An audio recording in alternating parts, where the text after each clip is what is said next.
Hello guys, Andrew here. Welcome back to Drew Tutorial. And in this video, I'm going to show you how to customize your navigation bar here on the left hand side in ClickUp. This is super easy. All you have to do really is click on more on the left hand side.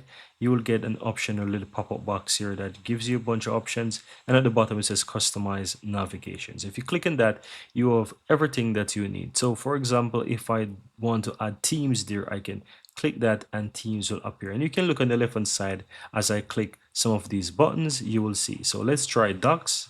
You see that docs is added there. If I don't want to have, for example, spaces is removed. So that's how you can easily do that. So this is just one thing, another dashboard as well.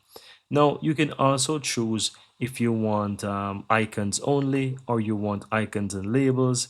You can choose that. So if I want icons only, you'll see that the words disappear, but if I want the labels as well, I can do that, right? On the home section here, you can go ahead and just kind of check some stuff. You have draft and sent, all spaces, all tasks. You can add these as well if you do want them, and you can see that on this white section here that it's appearing or removing, right? The same goes for sections, right? You can go ahead and let's say add sections. So here I only have the favorites on spaces, but if I want, I can create something there for whatever I want. So let's say I want to call something YouTube, right? I can go ahead and just add something regarding YouTube there as well and create a space for YouTube.